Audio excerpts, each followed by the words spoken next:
Welcome to the Undertaker. This is one of two new character classes added with Elden Ring Nightreign's expansion, the Forsaken Hollows. This is what I would consider to be the optimal time to come back to Nightreign, or play more of it, because the devs were cooking at maximum heat on this one. They essentially made an entirely new map, with some new bosses, and even hiding something in here that fans of the original Dark Souls will likely find is worth the entire price of admission just on its own. I'm not going to show it, but I got chills when I reached it. Whoa. Now, the other new class is the Scholar, but I'm not a big items user, so let's get something more my speed, the Undertaker, which feels to me like playing Bloodborne meets a Paladin. Something new Undertaker players might miss when they first start playing it is that if the class's skill and art are both fully charged, you can hold the top face button and left and right triggers to consume both gauges, getting an enhanced version of the character's Trance skill. This gives you an useful extra buff that will automatically evade attacks, making you close to invulnerable, so you can just smack away with no concerns of incoming swings. It's kind of like this class has two ultimates.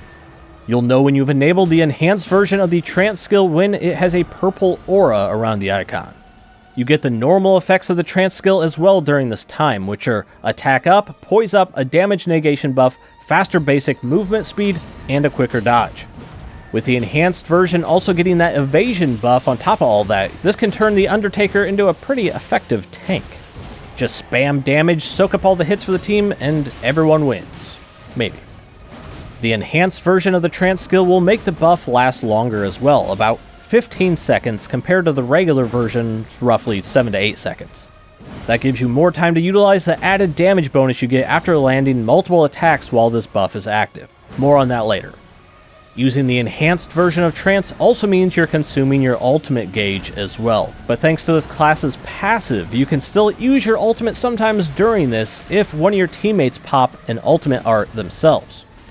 When playing the Undertaker, if you see the ultimate gauge temporarily change colors to purple, that means a teammate used their ultimate, and now you can trigger yours for free once, again, and then for realsy this time immediately after. Great way to stack damage. Another nuanced mechanic of this class is some darkness-infused attacks that some enemies can do. If you avoid those, this will net you a completely free temporary charge of your ultimate as well. Using this pulled-out-of-your-face flying bone spear thing can even hit through multiple enemies if you lock onto a target that's past the target's closest to you. If you line it up right, you can damage more enemies than just one with your ultimate. If a teammate is downed, you can lock onto them and use this ultimate art to fly over to them as well, and if it connects, it'll remove one section of their revival gauge. If you find a relic with this unique Undertaker property, this makes your ultimate also have the ability to heal teammates that you pass through. Since most playstyles have people smushed right up on the enemy, this is an easy way to also help top off their health near the impact point. I've got heals! Now, another important thing to know about playing the Undertaker is that its stamina is pretty low at a C, so you might need to use the Trance skill to quickly build back your stamina. When you activate Trance, this also fills back your entire stamina bar. When laying into the target but you run out of stamina so you can't swing anymore, just pop Trance to continue the combo. With the hammer equipped, 4 attacks with the Trance skill will do this white flash effect around your character, indicating you have an additional damage boost active until the skill runs out. So you can turn on Trance, get in enough quick hits for the damage boost, then use your ultimate, which will increase its outgoing damage. Larger weapon types like Colossal weapons can trigger Trance's damage boost in just 2 hits. Same goes for Colossal swords. 2 hits, you're damage boosted. You can enable Trance even during other animations, so I like to try and remember to start my swing if it's something slow, then enable Trance right before the attack connects, which gives you a tiny bit more time for attacks with that damage boost.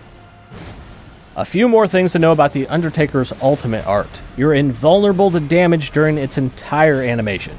This gives you a last resort mechanic in your back pocket if you just absolutely have to avoid an incoming attack and there's no other way. If you don't lock onto anything when you're using your ultimate art, it can be used for traversal instead. Either horizontally, or you could look up while activating it to launch yourself vertically up in the air. Hi.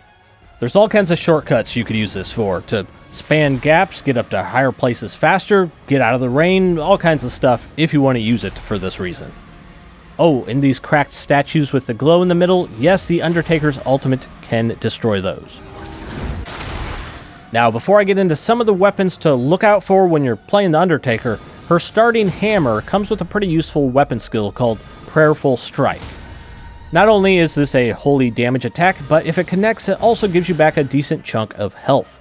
So you could keep this hammer around just for topping off your HP to save on flasks. Now, for weapons that I suggest you look out for, the Undertaker has an A scaling in Strength and an A scaling in Faith, which are the two main attributes you want to build off of. What I would put in the great category best weapons to look out for, I have to have here hammers, since that's what the class starts with, and this horn and this hammer both have a scaling in Strength and Faith. I also like colossal weapons with this class, and these have a high Strength scaling, with also some Faith scaling with the Troll's Hammer, Staff of the Avatar, and the Envoy's Great Horn. Great Hammers have a high Strength scaling as well, and the Candlestick, Beast Claw, Great Hammer, and Devourer's Scepter also scale with Faith. Great Axes can be pretty effective with Strength scaling, and the Gargoyle's Black Axe can also get some from Faith. Colossal Swords are another great choice, and the Godslayer's Greatsword and Black Blade scale with Faith. Then of course you have the Faith Seals, if you want to build this class more like a spellcaster, or have some offhand support options. Now, what I would put in the not always the best, but still good to look out for category, starting with fist weapons, these have a decent scaling and strength, and the Grafted Dragon, along with the Cipher, scale with Faith. The Halberd is another solid option, strength and faith scaling with the Gargoyle's Black Halberd and the Golden Halberd. Greatsword, decent strength scaling, and some with faith are the Gargoyle's Black Blade, this Greatsword, Blasphemous Blade, Golden Order Greatsword, and the Sacred Relic Sword. Straight swords have decent strength scaling as well, and the Knight Sword, Golden Epitaph, Sword of Night and Flame, and Coated Sword all have scaling with faith. And Great Spears round out the list with both strength and faith scaling on this one, and that one. Alright, with that, I think that pretty much makes up the batter of the Undertaker's cake.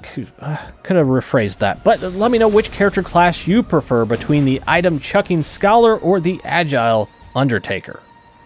Also, if you have any good ideas for future content you would love to see in Nightreign, post them down below and I'll tag the ones that are the best ideas. Maybe Bandai Namco will possibly see it. Okay, that's it for now. I'm Alex, thanks for watching, and rest in peace.